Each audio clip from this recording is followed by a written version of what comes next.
Bienvenidos a este nuevo episodio del podcast de RSG Ecuador. Su anfitrión de hoy, Alex Aguirre.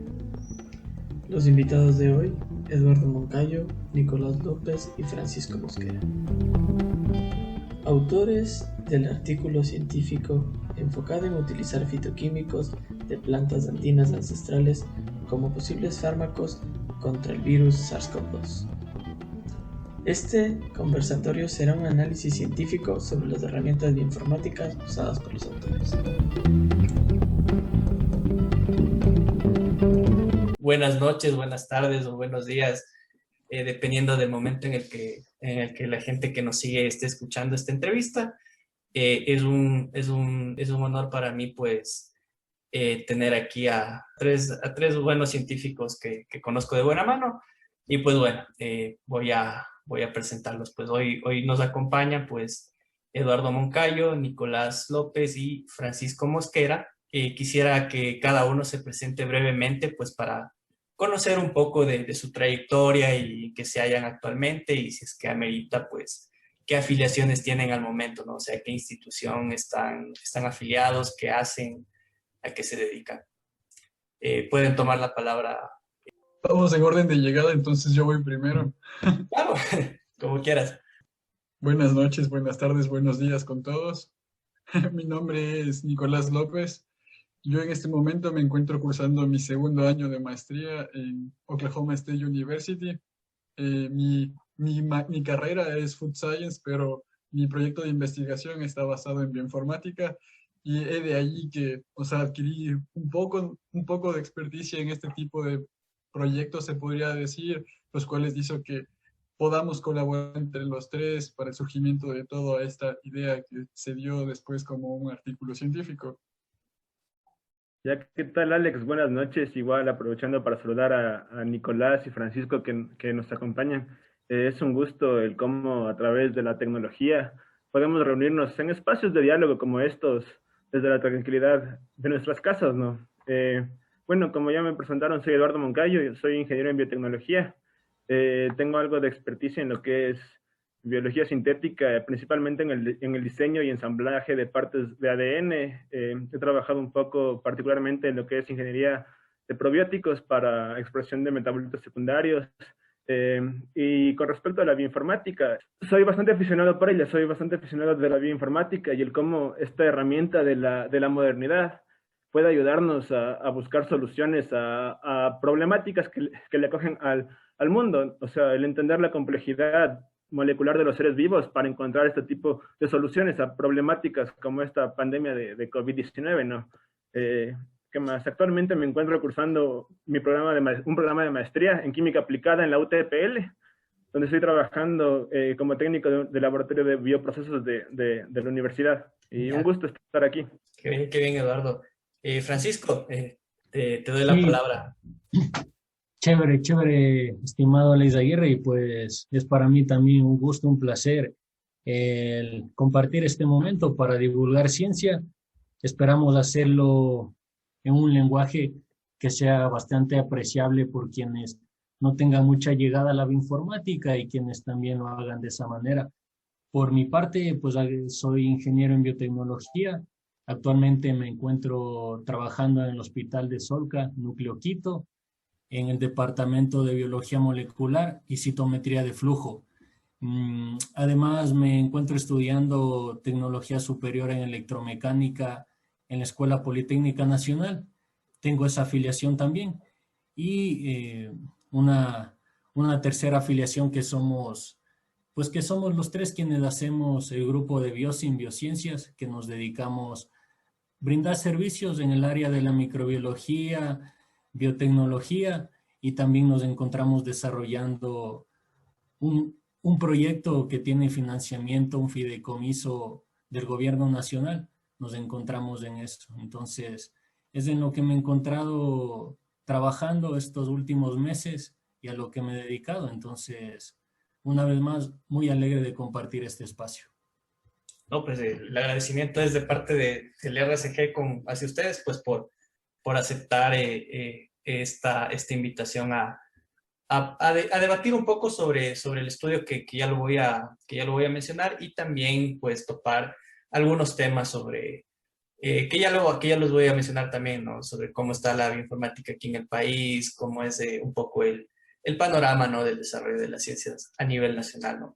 Un poquito con énfasis en la bioinformática, que es más o menos el target que le queremos dar pues a esta organización y pues a esta charla de hoy en día. Bueno, hoy vamos pues a hablar un poco sobre un artículo de estos tres investigadores que se titula pues Targeting the 3CL Pro and RDRP of SARS-CoV-2 with Phytochemicals from Medicinal Plants of the Andean Region, Molecular Docking and Molecular Dynamic Simulations, en el cual básicamente se realizaron algunos análisis computacionales para elegir las mejores moléculas presentes en plantas de la región andina y ver su pertinencia pues como fármacos que neutralicen pues la infección por SARS-CoV-2, ¿no? Bueno, pues para empezar quisiera pues preguntarles, ¿no? Pues cómo nació la idea de realizar este estudio. Tal vez tenían conocimientos de estudios similares, surgió de alguna conversación entre ustedes, o sea, me gustaría saber cómo nace pues la idea de hacer este estudio, ¿no? Perfecto, y creo que podría acotar en ese sentido, y el estudio nace que estuvimos ya sometidos a cuarentena aquí todos en el país, y pues cada uno haciendo sus actividades en casa, y pues vimos que todo el boom, todo el día se hablaba sobre el nuevo coronavirus, y pues como ingenieros de biotecnología con el espíritu científico, supimos que debíamos colaborar de alguna manera en el ámbito científico a buscarle una solución a la pandemia. Y desde ese punto pude ver en las noticias que en Guayaquil se promocionaba mucho un fármaco, un medicamento homeopático llamado Denfing. Pues me llamó mucho la atención eso, que había mucha gente confiando, muchas personas que decían que funciona, que les ha curado, y eso se vendía como pan caliente para el doctor que estaba vendiendo eso. Es un medicamento que lo vendían en centros naturistas, entonces no había mayor impedimento para su venta, y me puse a ver cuáles eran las plantas los extractos de plantas que contenía ese medicamento, y entre esos vi que era Cinchona officinalis, que es una planta que está en el escudo del Perú. En 1820, una misión de franceses estuvieron buscando por el mundo potenciales sustancias, potenciales fármacos contra la malaria. Lograron aislar algunos alcaloides de esta planta de la cinchona, y entre ellos cinchonidina. Y esta cinchonidina tiene un efecto antimalárico. Entonces, en ese sentido, pude percibir que quizás si es que existe algún efecto de este medicamento naturista, podría ser precisamente por ese tipo de compuestos que existen en esas plantas, cuyos extractos eran parte de este medicamento que se vendía en centros naturistas.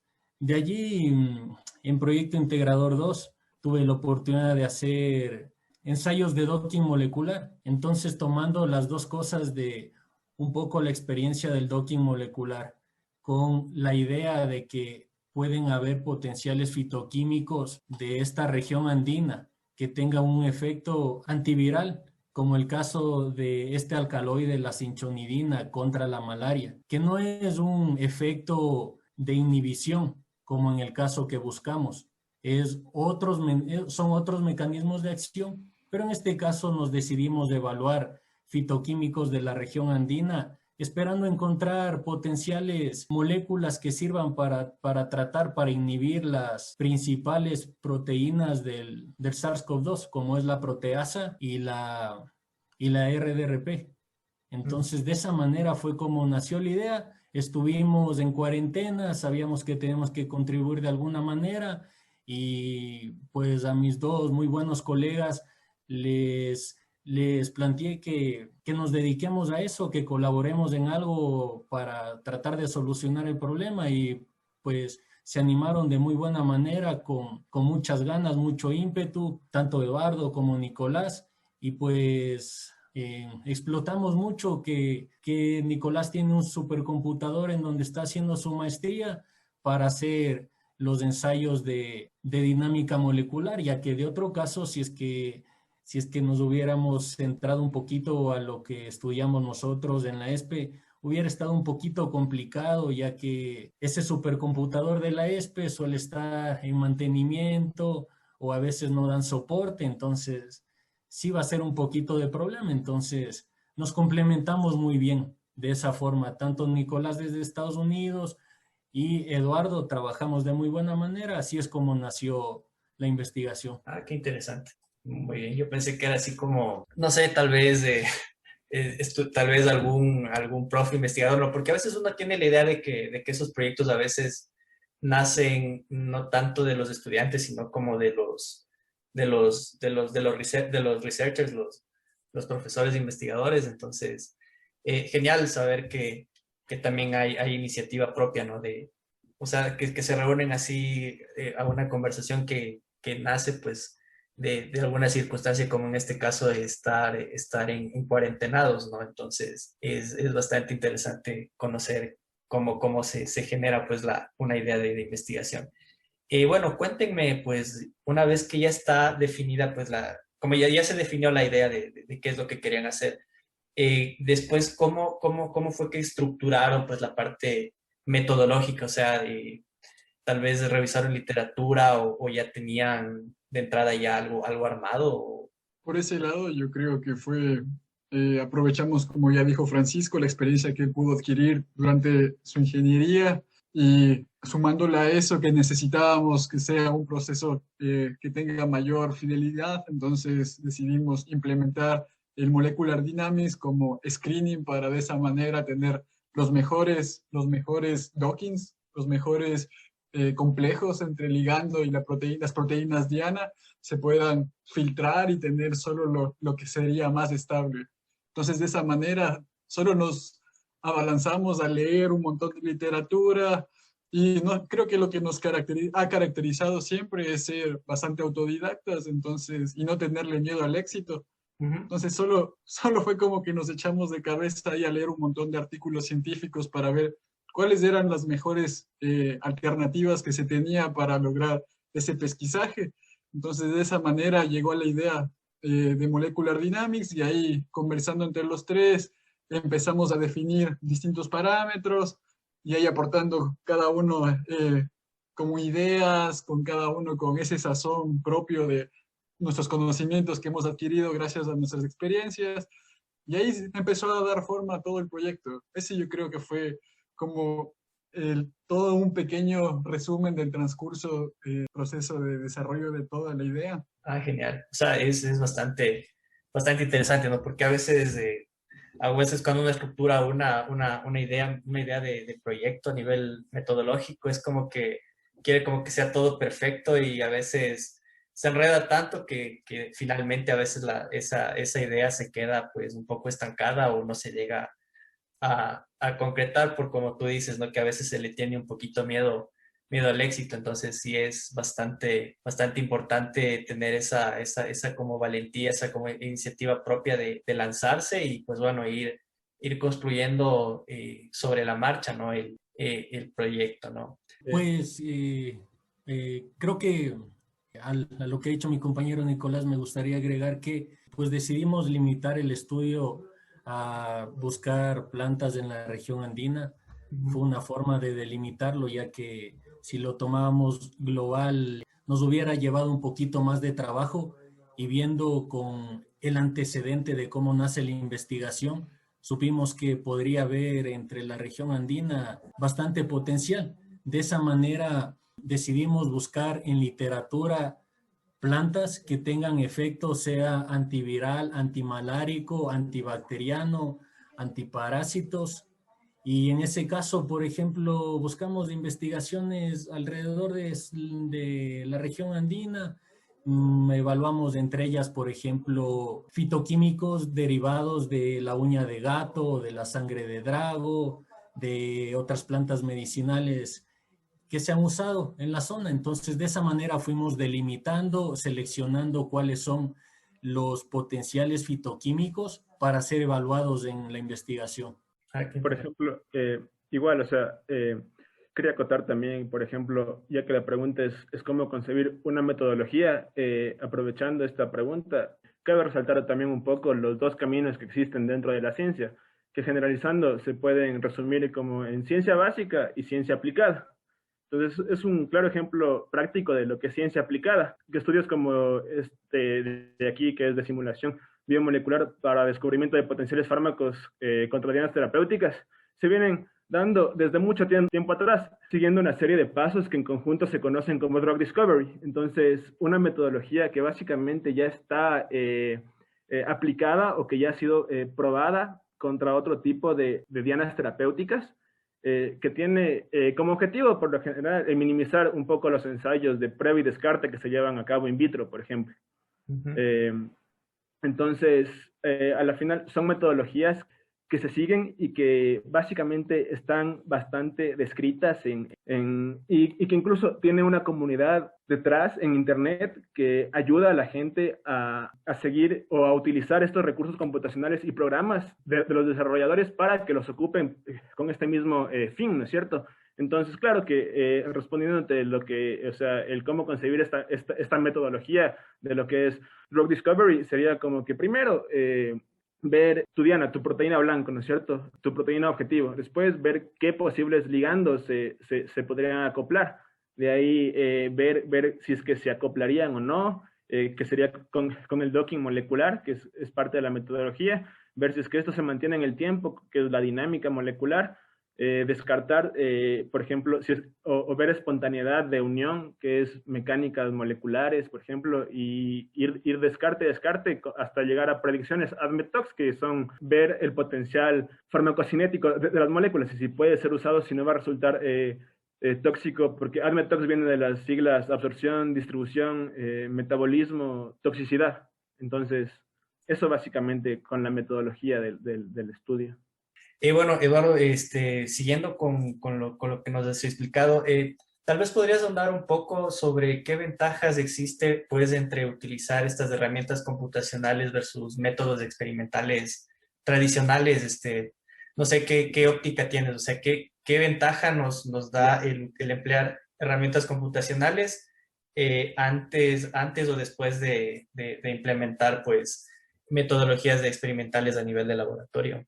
Básicamente, a lo que se hace, lo que es drug discovery o descubrimiento de potenciales terapéuticos, se entra, ¿no?, en lo que es, tú no sabes qué posible molécula pueda inhibir o no alguna proteína de interés, ¿no es cierto? Entonces, la principal ventaja es el ahorro de recursos. Entonces, como se está, por ejemplo, en un ensayo a ciegas, porque tú no sabes si es que esta molécula va o no a inhibir, porque únicamente puede que conozcas alguna información previa o ancestral como tal, porque estamos hablando en este caso de fitoquímicos, o en el caso de redireccionamiento de fármacos hacia otras dianas, igual tienes ya una información previa, ¿no es cierto?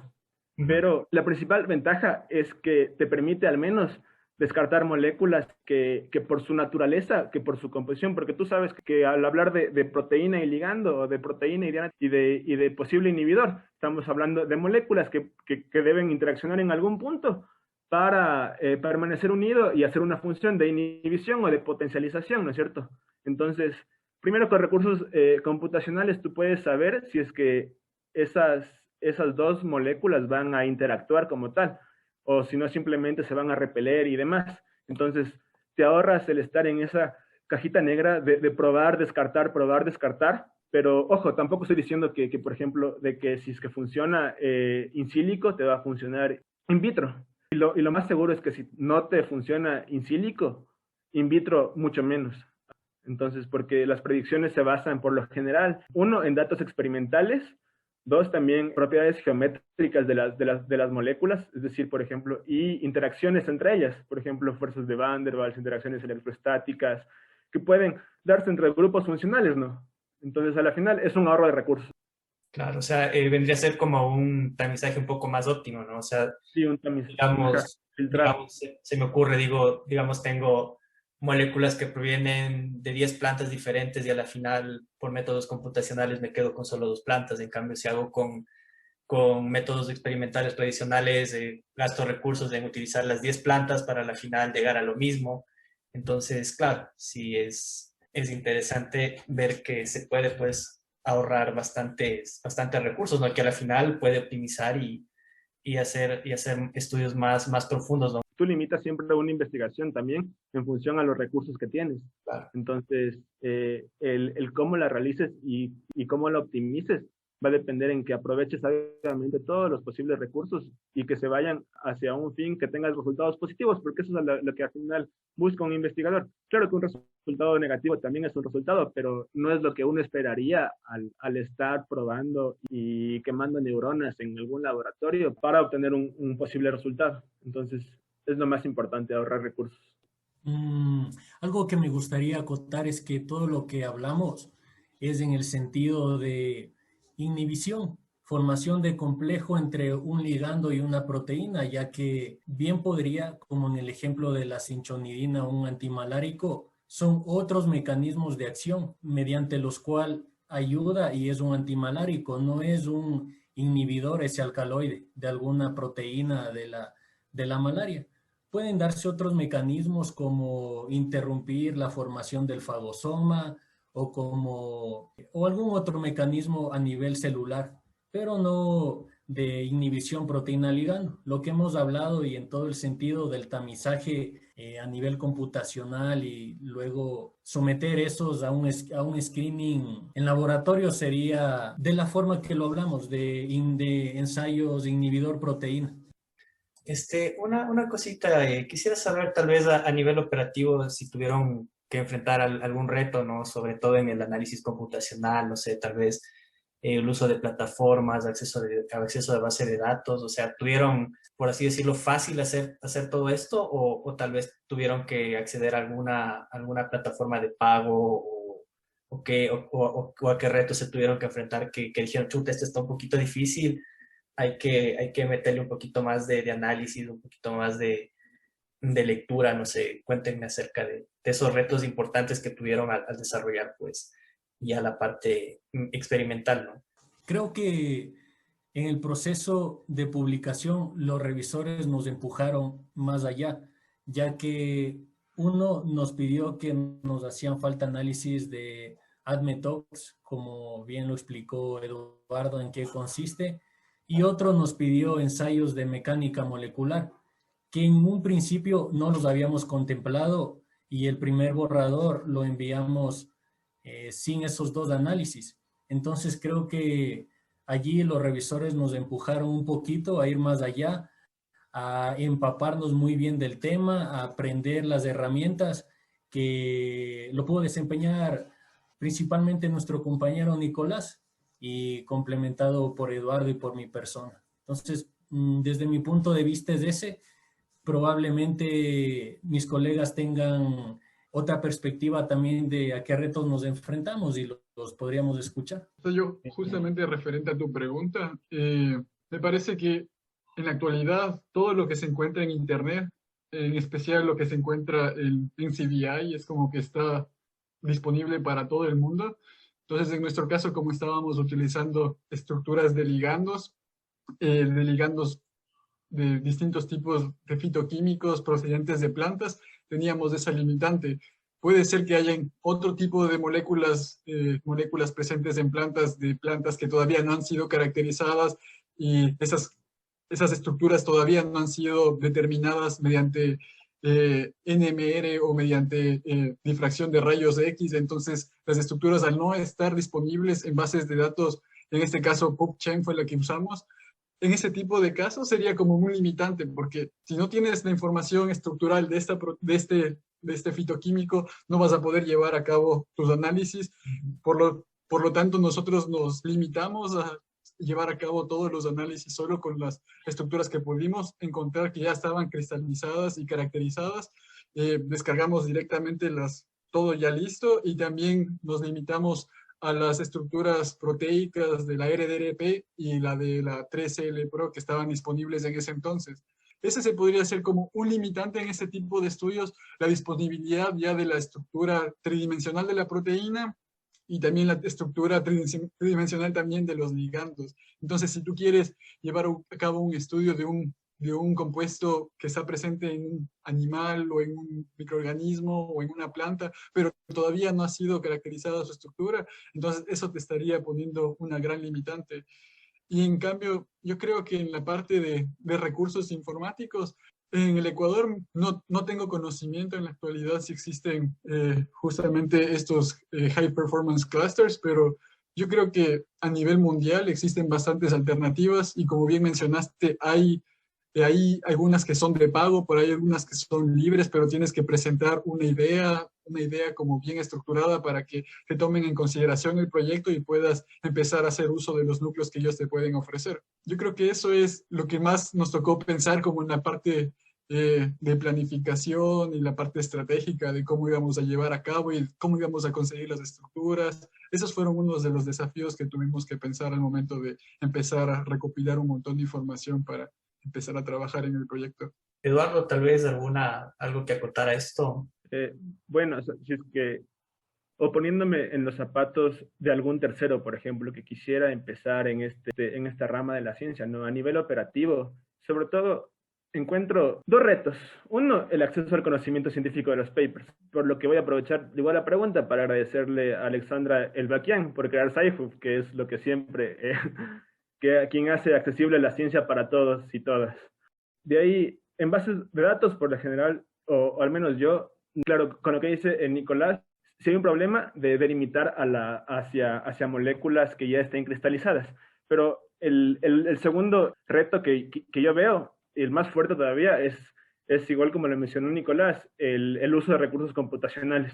Si bien estos experimentos son llevados a cabo en un ordenador, consumen grandes recursos de procesamiento, que no se los puede hacer en una laptop o una computadora de escritorio. Se requieren de clústeres y supercomputadoras que en este caso, gracias a que Nicolás está afiliado a la Universidad Estatal de Oklahoma, se pudo acceder fácilmente. Entonces, veo siempre esta problemática, ¿no? Al menos en la biología computacional, que los recursos computacionales son una limitante para la ciencia en esta rama. Entonces, y cada vez no se procesan más y más datos y a la vez hay mejores recursos computacionales, pero estos recursos no son accesibles al común de los mortales, a cualquier persona, ¿no? Y no porque no existan, al menos aquí en el país yo tengo entendido que existen los de la ESPE, los de Yachay, en la UTPL tenemos también bastante capacidad de procesamiento por supercomputadores, pero este potencial a la final es subutilizado en el país y más por problemas de acceso, más no de capacidad, o sea, burocracia. O sea que una de las principales limitantes acá del desarrollo pues, de la ciencia en el país puede ser por índole burocrático más que por capacidades. Yo creería que sí, porque, bueno, y también tienen, o sea, como que cierto motivo el poner estas delimitantes, o sea, porque uno involucra una inversión en mantenimiento de computadoras para que cualquier persona sin conocimiento ingrese así libremente, podría afectar el sistema que ellos tienen, ¿no? Ajá. Pero sí deberían al menos tener una persona técnica encargada de, por ejemplo, monitorear el hecho que otra persona pueda utilizar estos recursos computacionales. Una empresa que conozco, por ejemplo, aquí en el Ecuador que hace eso es Cedia, al menos. Cedia, ellos tienen bastantes recursos computacionales, superordenadores y demás, que al menos están empezando a brindarlos como una opción, claro que de pago, al usuario. Entonces, por ahí como que se quiere empezar a abordar este acceso y empezar a hacer asequible este tipo de recursos que los tiene el país. Claro, bueno, muy buena pues introducción pues para tratar estas cositas previas, ¿no? Antes de entrar a los resultados.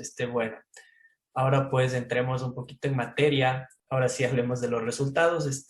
Voy a hacerles unas cuantas preguntas que me parecen un poquito importantes de resolver y entender, ¿no? Por ejemplo, una de ellas que se me vino, ¿no? Pues es respecto al docking molecular, ¿no? Ustedes hablan del docking score, Tal vez podrían explicarnos de una forma un poquito sencilla o breve qué significa y cómo se lo interpreta, es decir, qué implica un valor negativo, un valor positivo o un valor de cero. Básicamente, el docking es acoplamiento molecular, o sea, como dos moléculas, sea en este caso una proteína y un ligando, una macromolécula y una micromolécula, si es que se pueden o no acoplar, si es que hay alguna pose aceptable entre estas dos moléculas cuya energía libre sea mínima, o sea, porque, por ejemplo, si es que todo sistema químico o termodinámico, mejor dicho, lo que busca es minimizar la energía para hacer el menor esfuerzo para estar en esa posición, ¿no es cierto? Entonces, el docking score lo que te evalúa es eso, o sea, se basa básicamente en dos algoritmos, en un algoritmo de muestreo y en una función de puntuación, ¿no es cierto? El algoritmo de muestreo, tú le defines, por ejemplo, una región en la proteína. En nuestro caso definimos lo que es el sitio activo, porque queríamos que únicamente ahí en el sitio activo buscar si es que esta molécula podría o no acoplarse ahí. Y la función de puntuación está basada en función a las interacciones que se puede dar entre los aminoácidos del sitio activo, en este caso, o de nuestra cajita de simulación, con la molécula que vamos a probar que queremos que se acople a nuestra proteína, ¿no es cierto? Entonces, en combinación a ambos algoritmos, empieza el programa a voltear la molécula. ¿Sí? ¿Esta pose es buena? No. ¿Esta pose es aceptable? No o sí. Y en función de eso, le va a dar un puntaje en términos de energía. Entonces, si es que este puntaje es bajo, quiere decir que la energía empieza a minimizarse y es una pose aceptable, ¿ya? Si es que es negativo. Y si es que es positivo, que tú requieres darle energía a ese sistema para mantener estas moléculas pegadas, porque como son interacciones moleculares, si es que la energía es positiva, se van a separar, ¿no es cierto? Y si es negativa, van a mantenerse acopladas. O sea, hay una pose aceptable en la que pueden permanecer así. Entonces, si es que es positiva, lo que significa es que tú requieres darle energía, presionarles ahí para que estén juntas, para que se mantengan así. Entonces, eso es lo que nos indica este docking score. Ah, ok. O sea que mientras más se aleje del cero en el sentido negativo, es que la unión va a ser más fuerte, por así decirlo, ¿no? Sí, se puede decir como una medida indirecta de la afinidad. Entonces, Sí, entonces exactamente a menor valor hay mayor afinidad. Sí, exactamente es como se lo podría resumir a esa variable del docking score. Claro, esa era la duda que tenía porque ustedes utilizan como controles a la hidroxicloroquina y otro compuesto que se me escapa que no recuerdo el nombre y tienen valores un poquito más altos en comparación a los controles positivos que eran medicamentos aprobados por la FDA, si no estoy mal, ¿no? Entonces, claro, yo entendía que, o sea, no me quedaba muy claro eso de cómo interpretar el docking score. Yo así sin la explicación de ustedes, yo pensaba que mejor puntuación tenía la hidroxicloroquina y este otro compuesto en comparación a los otros, pero con esto ya queda más claro que el porqué de la elección de los fármacos y de los fitoquímicos, ¿no? A ver, respecto a los valores de los Q-Ops, ¿no? En función del docking score, ustedes utilizan estos medicamentos aprobados por la FDA pues para establecer como que un threshold, por así decirlo. Entonces, ¿ese criterio fue a elección propia de ustedes o tiene alguna explicación un poco más técnica o alguna referencia por ahí externa que justifique pues la elección de estos puntos de corte? Pues en esa pregunta lo que podríamos acotar es que en el tiempo que realizamos la investigación se estuvieron poniendo como potenciales tratamientos a estos fármacos antivirales, por ejemplo, ritonavir y lopinavir, que son fármacos usados para inhibir la proteasa del VIH. En ese tiempo se estuvieron poniendo como potenciales tratamientos para la COVID-19 con varios estudios desde el lado asiático que no lo hicieron en ensayos clínicos grandes con suficiente número de pacientes, pero ya sacaban allí algunas conclusiones de que podrían ser potenciales tratamientos.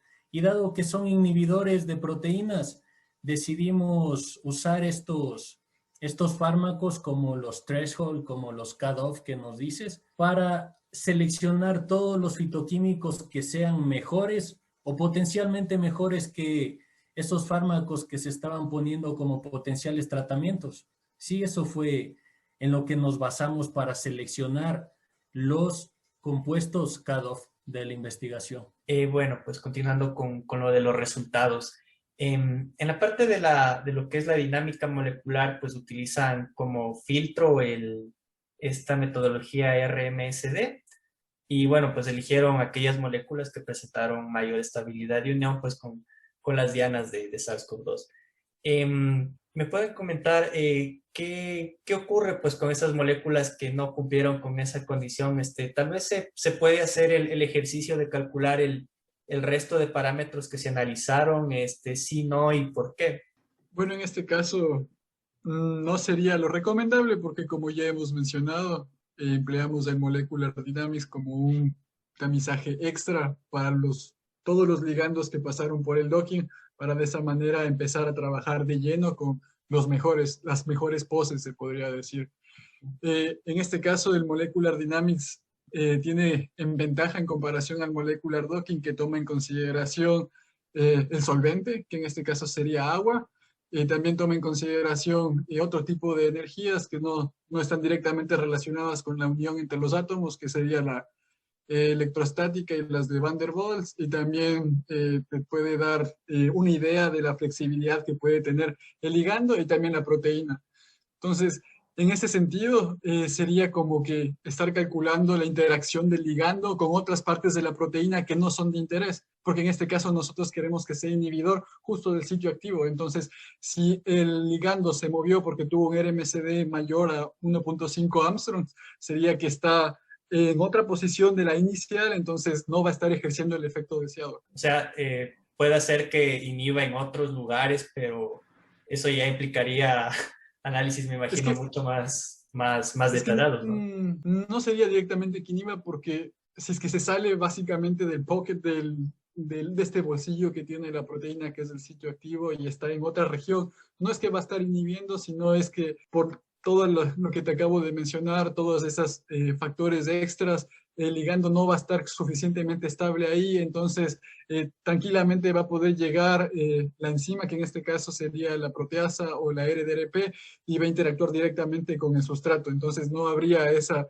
inhibición, se podría decir, estérica, que se da a cabo por el complejo proteína-ligando. Para mí, o sea, o al menos como yo interpreto un RMSD, es a grosso modo, qué tan lejos está el ligando de tu proteína. Si es que un RMSD es muy alto o se aleja demasiado, eso quiere decir que tu ligando se movió demasiado, o sea, se alejó de tu proteína. Entonces, ¿qué sentido tiene calcular otros parámetros si es que el ligando no está pegadito a la proteína? Así como en términos así más sencillos, tal vez. Chévere, muchachos. Y pues creo que se puede ver con los gráficos también ese suceso, ¿verdad? Que los ligandos que se quedan formando un complejo estable muestran un root mean square deviation no mayor a 1.5 a 2 Armstrong y se estabiliza durante los 200 nanosegundos de simulación que hicimos, pero los otros que se salen del sitio activo hay un determinado tiempo al que se disparan y fluctúan demasiado brusco, una desviación brusca, y todo lo que hemos hablado se puede ver en el gráfico que se obtienen de todas las simulaciones, se plasman en el gráfico y se puede visualizar eso, y es fantástico, creo, verlo para complementar lo que hablamos en la teoría. Sí, de hecho estoy yéndome a uno de esos gráficos. Y claro, hay una molécula que como que tiene una unión un poquito, o sea, como que al final de la simulación como que empieza a haber fluctuaciones. Creo que es el caso de la rutina, que es como que al inicio tiene una estabilidad así bien constante y al final es como que presenta unas fluctuaciones, y es como que en el gráfico que ustedes presentan de las uniones es como que se une, pero no es una unión tan fuerte como en el caso de la esperidina y la lupinofilina, ¿no es cierto? Sí, de ahí la importancia de la dinámica molecular es ver si es que esas uniones se mantienen en el tiempo. Y para hacer micromoléculas, 200 nanosegundos es un tiempo bastante largo para lo que es interacciones intermoleculares. Entonces, sí se ve como que se une, pero se mueve, o sea, no es estable esta unión en el tiempo. Bien, muchachos. Bueno, hay una cosita que me llama la atención, pues con respecto al cálculo de la energía de unión.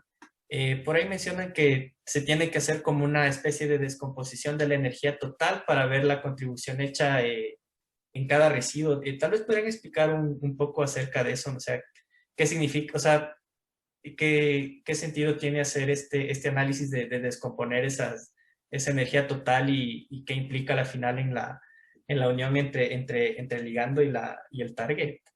Verás, en este caso, por ejemplo, hablamos de la interacción igual de dos moléculas, ¿no es cierto? Una proteína que está compuesta por aminoácidos y un ligando.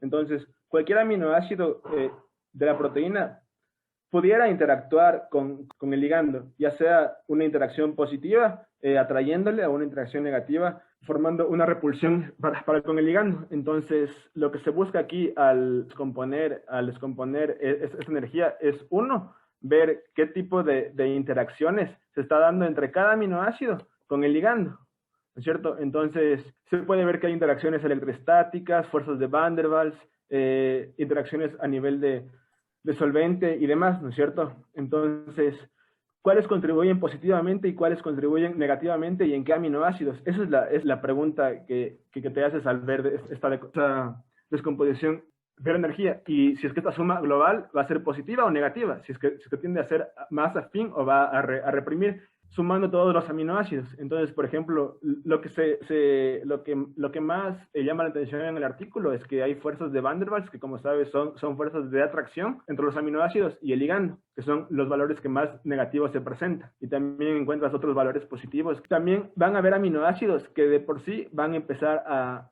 ejercer una repulsión contra tu ligando. Entonces, eso es lo que se busca en esta descomposición de la energía, ver qué aminoácidos van a atraer más, y te enfocas, como siempre, en los centros activos. O sea, por ejemplo, si es que en el aminoácido 10 hay una repulsión, esta repulsión te importaría si es que en el caso que en el aminoácido de la diada catalítica, por ejemplo, de la proteasa, hay una atracción. Entonces, por eso se hace este tipo de descomposiciones.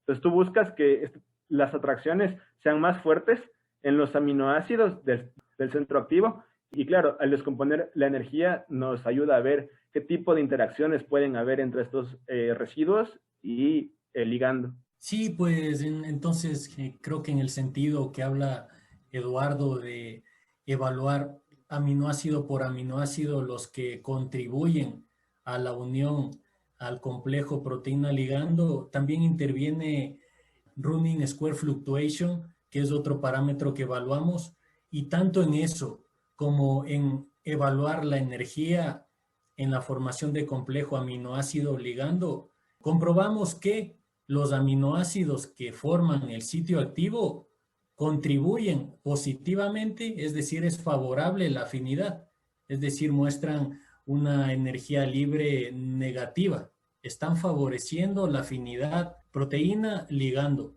De igual manera, en Running Square Fluctuation se evalúa cómo fluctúa en el espacio cada uno de los aminoácidos, y se puede ver que los aminoácidos que forman el sitio activo de las proteínas son los que menos fluctúan, es decir, se quedan quietitos, formando ahí el complejo, un poquito para complementar eso. Y de allí, pues no sé si es que Nicolás quisiera acotar un poquito más en la importancia de esta descomposición de la energía en mecánica molecular. Bueno, justamente en la mecánica molecular, lo que nos permite es calcular de una manera más acertada la energía de unión. Entonces, de esta manera nos indica todos los componentes que conforman esta energía de unión que se están tomando en consideración, en este caso en el modelo de Poisson-Boltzmann que utilizamos. Y aquí uno puede ir viendo, o sea, cuáles son las energías que aportan de mayor manera justamente a esta interacción que ya mencionaron mis compañeros. Entonces, de esa manera puedes ver, ok, hay mayor interacciones electrostáticas o de Van der Waals, o tal vez el solvente está por ahí teniendo un impacto directo con este complejo. Entonces, de esa manera puedes sacar una conclusión, o sea, de lo que se está dando en cada complejo de proteína ligando de los cuales estás analizando. Chévere, chévere, muchachos. Entonces, bueno, esta última pregunta con respecto a los resultados, pues bueno, como una manera de cerrar pues el análisis de este estudio, ¿no? Entonces, ustedes después de revisar todos estos análisis, pues bueno, se concluye que la lupinofilina y la espiridina son los mejores candidatos para inhibir tanto la 3L-Pro y la RDRP de SARS-CoV-2.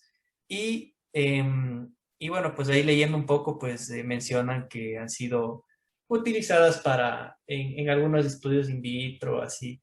Pero y yo al menos no me queda claro si tal vez haya conocimiento de que estas moléculas ya se utilicen de manera formal en la industria farmacéutica o todavía están en estudios experimentales. Con respecto a la espiridina, conozco que la venden como suplemento alimenticio. O sea, si tú googleas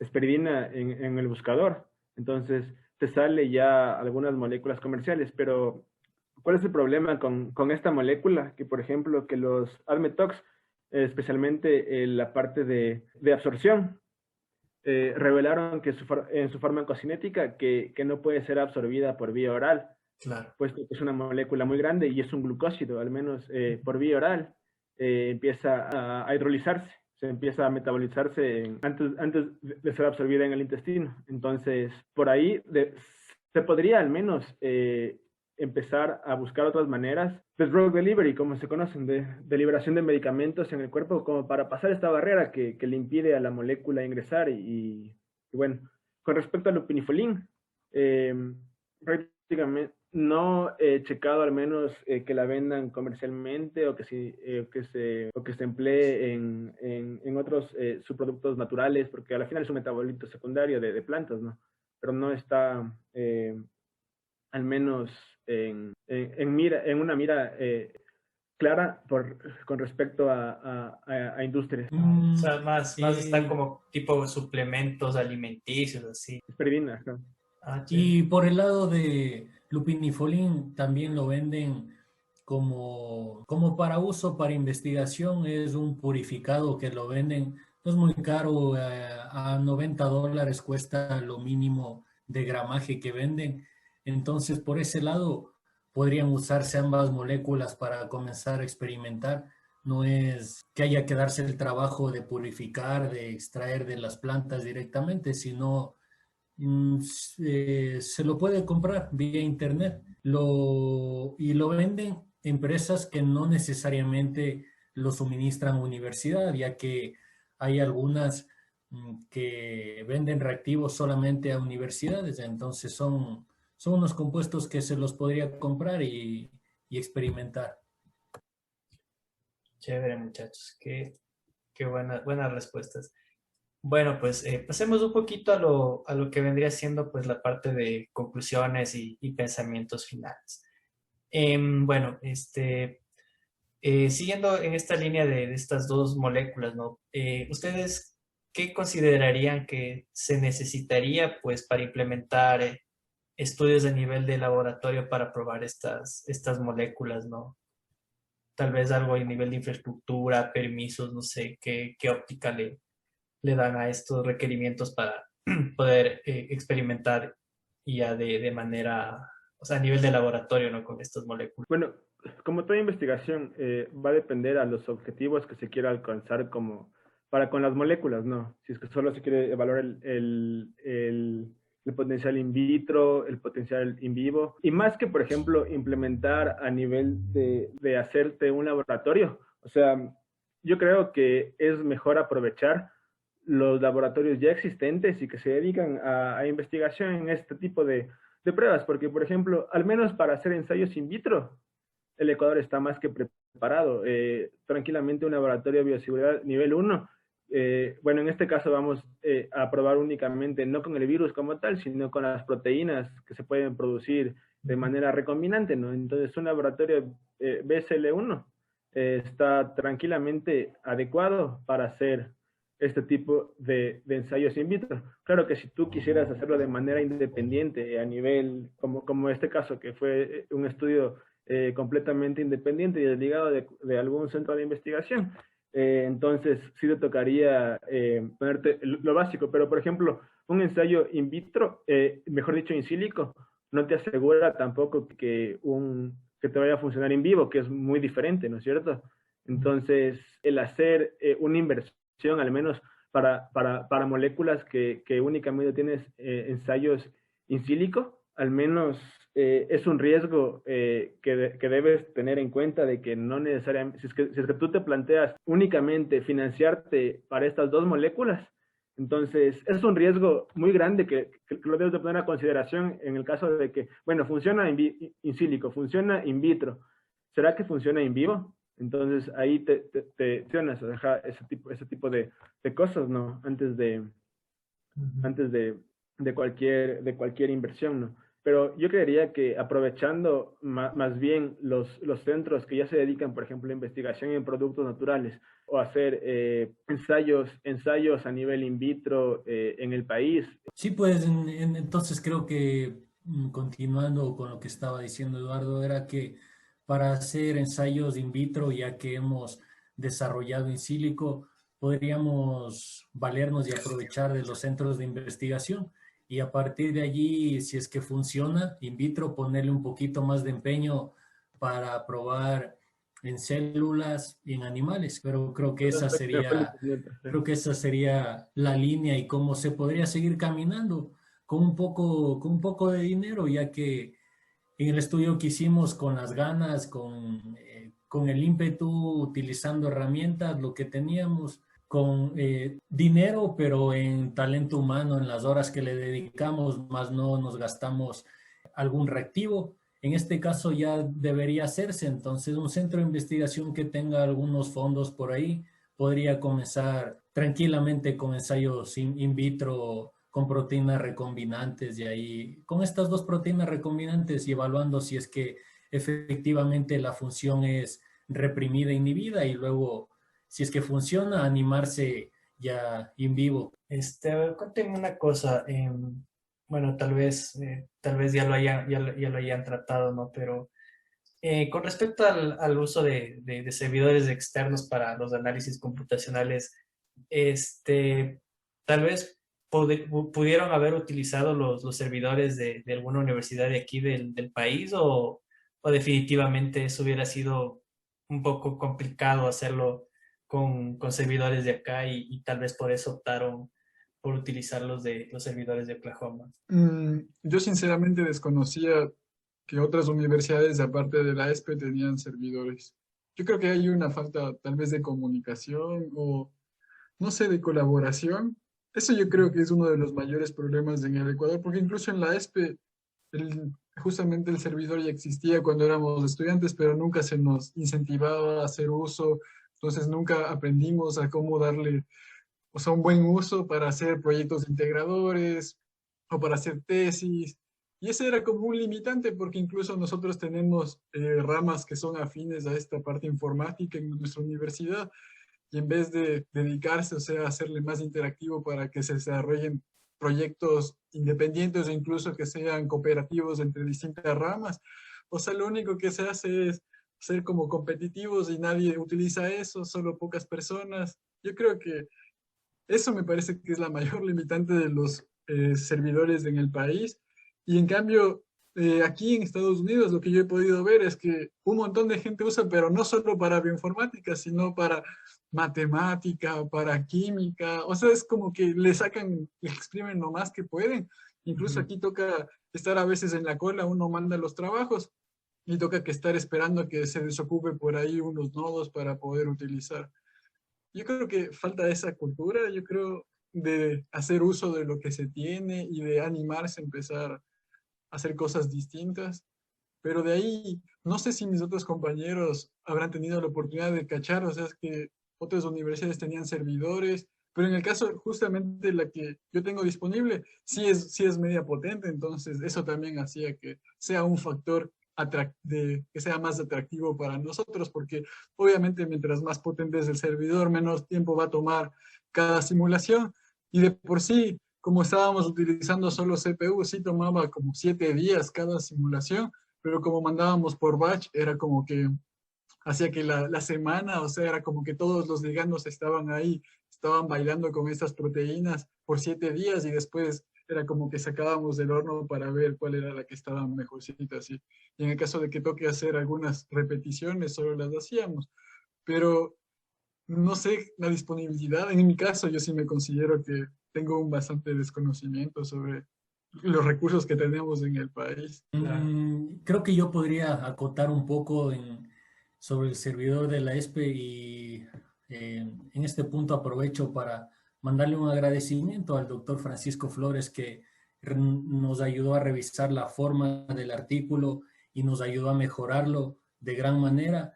Es que él en los últimos años me comentó que era el único que usaba el servidor de la ESPE y tenía instalados los paquetes y hubo unas 2 ocasiones en las que simplemente se caía todo, se caía el servidor, los paquetes eran desinstalados. Entonces se le caían los paquetes y a veces se caía el servidor, él perdía su contraseña, perdió su usuario y simplemente no lo podía usar. Y la respuesta que le daban en mantenimiento era que ya lo están arreglando, que pronto funcionará, pero nada más. Yo tenía conocimiento que hay una, tal vez se puede estar equivocando, pero en alguna vez creo que vi en algún anuncio de prensa que había un supercomputador de nombre Kinde. No sé si no sé si Este es ese de Yachi, estaría, ajá. no sé si ese es de El, Yachay o de Ikian, pero hay uno de esos, pero de ahí qué tanto uso se le dé, pues desconozco. Pero Yo sabía que había. tuve la oportunidad por ejemplo, hace unos, creo que ya fueron como 4 años, de ir a conocer el computador Kinde de Yachi, porque justo estaban haciendo una supuesta apertura a incentivar a usar ese computador porque llevaba tiempos allá y estaba subutilizado.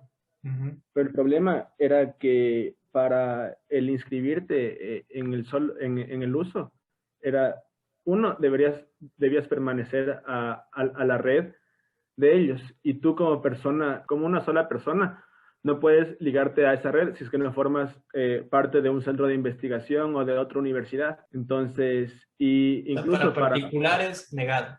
para particulares, era en ese entonces. Ahora no sé cómo estará. Yo me imagino que ha de seguir igual porque no he visto alguna publicidad o algo del Kinde. Otro también era el precio que te cobraban porque ellos querían hacer como una especie de modelo de negocios en torno a la capacidad de procesamiento, ¿no? Y pagar en cambio, o sea, para que digamos, si es que la salesiana no tiene un supercomputador, pero quiere hacer experimentos, que pague una membresía de uso del computador y pueden usarlo a diario sus estudiantes, ¿no? Supongo que se manejaba más o menos así, pero al menos abiertamente, hasta hacer esos trámites nos hubiésemos demorado más en lograr ingresar a esa putativa red que en simular en algo que ya está, que era de acceso en el computador de Oklahoma. Entonces, creo que hay que democratizar más los recursos computacionales que tiene el país.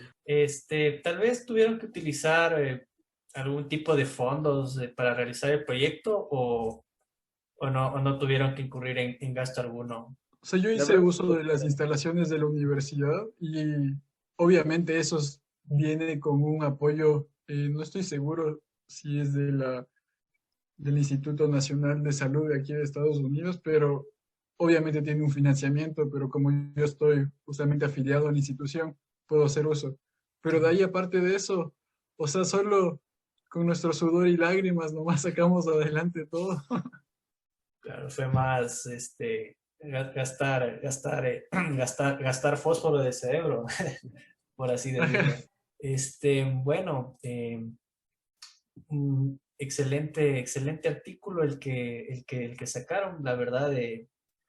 Yo sí le eché una leidita y ¿para qué? O sea, yo podría decir que es una investigación tipo world class, o sea, no hubiera, o sea, si yo hubiera leído este paper hace unos 10 años, no hubiera pensado que podría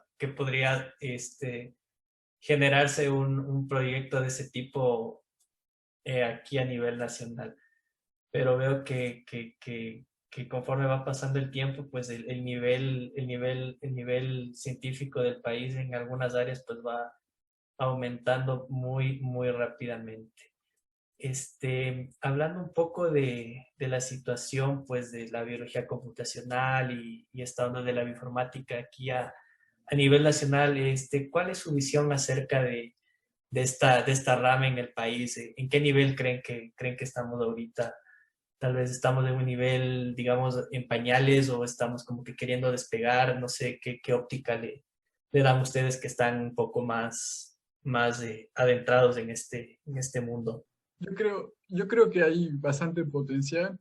Yo he hablado con algunos chicos, igual conociéndote a ti, Alex, igual con algunos profesores, todos somos ecuatorianos y yo veo que, o sea, nos caracteriza ese ímpetu de aprender y yo creo que la bioinformática es más de eso, ser autodidacta, entonces Ujú. justamente nos caracteriza eso, buscar maneras distintas para sacar adelante un proyecto sin tener recursos.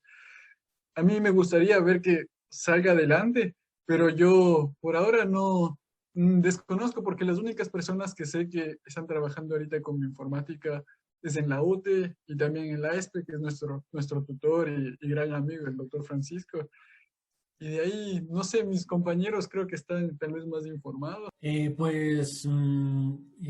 de lo que he visto bastante que están, se ha estado publicando es trabajo con redes neuronales, ¿no? Que yo desconozco lo que es, pero le he preguntado un par de veces a mi compañero Nicolás y creo que me pudo dar una breve idea de lo que es. Entonces, pues me gustaría que lo recapitule y que nos diga si es que eso es a nivel internacional o que se está usando y desarrollando bastante, ya que si es así, en Ecuador estamos pues a ese nivel, explotando bastante la bioinformática.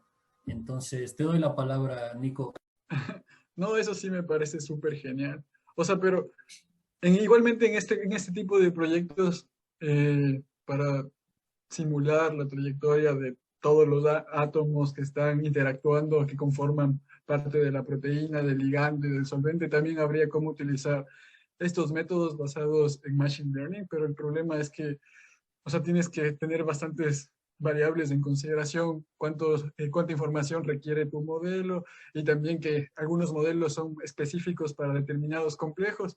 Entonces, justamente el approach que utilizamos nosotros, como la metodología que utilizamos nosotros, era más, se podría decir que más amplia para todo tipo de proteína ligando, porque ya existe básicamente un campo de fuerza definido para proteínas. Igual utilizamos un modelo general para los ligandos, entonces eso nos facilitó y no nos limitó tanto como lo que he visto que ha estado sucediendo con este tipo de modelos, pero a mí sí me gusta bastante igual todo este tipo de nuevas ramas y me parece que sí tiene bastante aplicabilidad en el futuro, como ya hemos visto, es algo que se está dando a nivel mundial. Y igual sí he visto las publicaciones que han sacado y me parece que son, o sea, en la UTE justamente con redes neuronales me parece que sí es un gran acierto también empezarse a inclinar a ese tipo de tecnologías porque es el mañana, entonces nosotros también tenemos que ir acoplándonos y yo creo que como mensaje, o sea, para cualquier persona que logre escuchar hasta el final de este podcast sería que hay que ser autodidactas y que no hay que tenerle miedo, o sea, a leer un montón, a equivocarse, porque al final todo esto, lo que me he dado cuenta es que nunca vas a tener como un profesor que te va a decir, ok, tienes que hacer esto, esto, esto, como en la escuela, sino aquí es como que tienes que ir a leer un montón, tienes que empezar a entender la teoría detrás de esto y así tratar de pulir, ok, ¿qué están haciendo ahorita? ¿Qué puedo hacer yo? Y yo creo que en Ecuador, o sea, sí tenemos full potencial para desarrollar todo esto, sí. Y, o sea, me gustaría incluso ver más colaboración con otras ramas, o sea, no solo que solo personas que son de nuestras carreras afines a la biología trabajen con biólogos, sino que se expanda y que trabajen en conjunto con matemáticos, también con personas que están más involucradas en la parte informática. Sería súper genial, o sea, pero yo creo que tal vez, no sé, tal vez hay una limitante cultural que no nos permite colaborar tan fácilmente, pero ese yo creo que es mi punto de vista. Y pues creo que prueba del potencial es, ahorita se me viene a la mente un artículo Nature que lo publicaron, bueno, el autor principal de aquí de Ecuador, utilizando redes neuronales, ¿no? Creo que prueba de ello es el potencial que hay bioinformático que Ujú. estamos desarrollando aquí en Ecuador, que se puede poner a la altura de la clase mundial. Pues que no le pedimos favor a nadie en ese sentido. Entonces, pues una vez más, con el ímpetu, las ganas, el desarrollo que están teniendo los nuevos científicos, los profesores a cargo, los lab head en las diferentes universidades, nos está demostrando eso, que se están preparando muy bien y nos están permitiendo llegar a un nivel muy competitivo en cuanto a bioinformática. Si es que lo publican en Nature, nos podemos dar cuenta de eso, me parece a mí. Y la pandemia también ha sido como un desencadenante para que la bioinformática, en este caso, despegue y se haga presente en el Ecuador, porque a la final, por ejemplo, lo que ocurre en muchas universidades, en laboratorios, que antes lo que se hacía era hacer experimentos. Muchas tesis empezaron a cambiarse en torno a los laboratorios virtuales, a lo que es los científicos. Entonces, al menos, si es que algo bueno se puede sacar de esta pandemia de la COVID-19, es que está impulsando al menos herramientas como la bioinformática para que despeguen en el país y se puede observar que sí hay potencial, o sea, que existe talento y que los que fueron a formarse antes están ahora devengando y mostrando la capacidad de que el país puede empezar en estas ramas. Claro, eso también es importante, pues las personas pues que será de hace unos 10 años aproximadamente que empezaron a salir a especializarse en el exterior y que ahorita han regresado y obviamente se han quedado apostando al potencial nacional, pues están generando cosas bastante interesantes, ¿no? Y no solamente en el campo de la informática, sino a nivel de otras áreas, ¿no? Pero es importante recalcar este punto. Bueno, pues para ir cerrando un poquito la entrevista, bueno, yo a ustedes los conocí por un curso que ofertaba el AIGM Ecuador hace, ¿qué año sería? 2018 por ahí. Tal vez pueden comentarme un poco sobre esta organización, cómo nació, a qué se dedican, qué proyectos tienen, si tal vez siguen ustedes vinculados a esta iniciativa. Bueno, IGEM nació como una idea vaga en la universidad, IGEM Ecuador, al menos por allá en el 2015, que empezamos con el objetivo de participar en la competencia, ¿no?, mundial de biología sintética. Ujú. Y bueno, eso fue en sus inicios fue muy difícil porque no se tenía apoyo de nadie, no se tenía conocimiento alguno. Entonces fue básicamente 3 años de dedicación y autoenseñanza entre nosotros mismos, metiéndonos a cursos y demás para lograr lo que fue IGEM Ecuador. Con Nicolás y Francisco prácticamente estuvimos como los iniciadores del grupo. Ahora ya estamos un poco desligados porque IGEM está bastante ligado a lo que es una universidad y a equipos o a colegios o alguna entidad grande que pueda financiar el valor de la competencia, ¿no? Ahora hacia donde ha evolucionado IGEM Ecuador es a fomentar lo que es biología sintética en el país y a buscar proyectos relacionados. Uno con el fin de continuar con la pertenencia de Ecuador en esta competencia, ¿no? O sea, saber hacer sentir al mundo que Ecuador también tiene biología sintética. Y dos, también implementar estas herramientas como posibles soluciones emblemáticas que le acogen al país en torno a lo que es modificación genética y biología sintética. Entonces, ahora al menos yo he estado un poquito conversando así con los que quedaron, porque básicamente IGEM está ligado a las universidades, a las personas que están haciendo ahí y como una actividad extracurricular que busca solucionar problemáticas y que busca integrar también a distintos tipos de universidades y hacer un networking con otros países, porque eso es IGEM, así. Entonces, ahora tengo entendido que tienen proyectos relacionados con Fusarium Tropical Race 4, Fusarium Rosa 4 que le afecta al banano. Entonces, eso de lo que te puedo contar un poquito de lo que es IGEM Ecuador. Yo creo que igual es como que fue una bonita experiencia y esperamos de que estas pequeñas cosas que nosotros siendo, sí, como puedes ver, o sea, tres jóvenes así que empezaron igual a IEM y después igual nos reunimos así a conversar y salió el paper.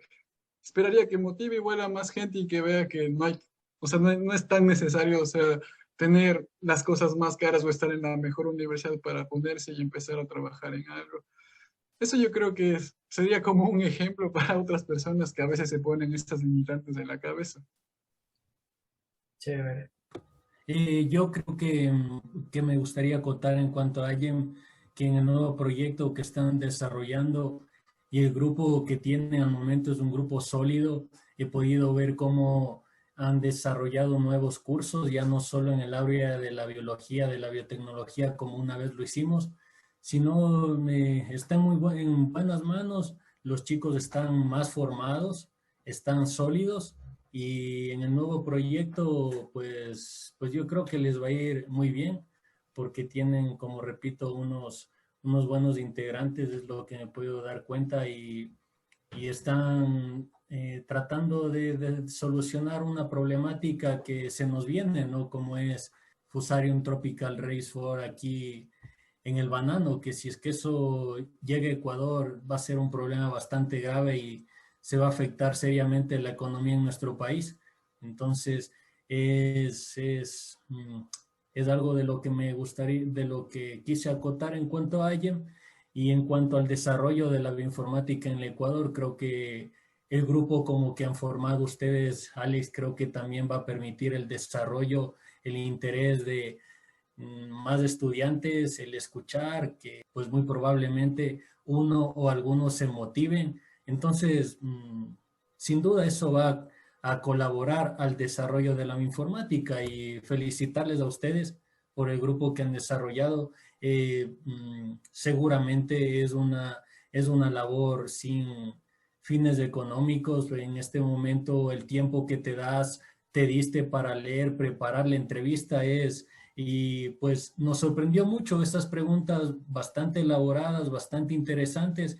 Es, eh, es algo que nos puso a pensar y algo que da cuenta del interés que están poniendo ustedes como grupo y que va a poder colaborar para el desarrollo de la bioinformática aquí en Ecuador. Sí, es eso lo que también me faltaba acotar. Genial, Francisco. Bueno, muchachos, en honor al tiempo, creo que podríamos ahorita ya dar por finalizada la entrevista, pues ya hemos topado todos los puntos todos los puntos que se querían abordar. Y pues bueno, agradecerles pues una vez más por haber estado aquí debatiendo un poco sobre el artículo, charlando un poco sobre la situación eh, nacional acerca de la ciencia, de la informática como tal. Y pues bueno, esperemos que sea, esperemos que ustedes estén, como quien dice vulgarmente, rompiéndola en sus maestrías, en sus trabajos, en sus proyectos personales. Y pues bueno, muy agradecido pues por esta entrevista y espero que en futuras ocasiones pues también podamos debatir sobre otros temas, ¿no? Eh, diferentes a los que hemos topado hoy.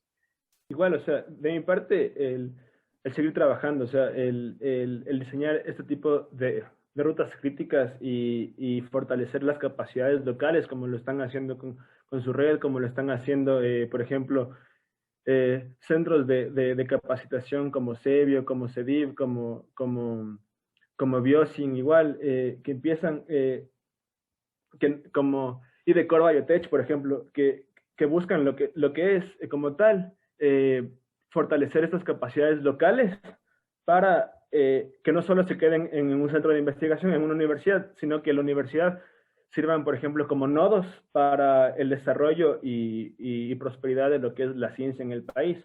Entonces, a seguir haciendo este tipo de trabajos, de fomentar espacios como este de divulgación, de debate, porque eso a la final motiva a la gente que ciencia está presente en el Ecuador, o sea, que no solo está en una universidad y que se puede buscar, ¿no?, el tan anhelado unión sociedad con universidad, academia e industria, que es lo que hace que se desarrollen las grandes potencias, ¿no? Y ver Ecuador en ese tipo de espacios, ¿no? Esas bases es lo más importante ahora.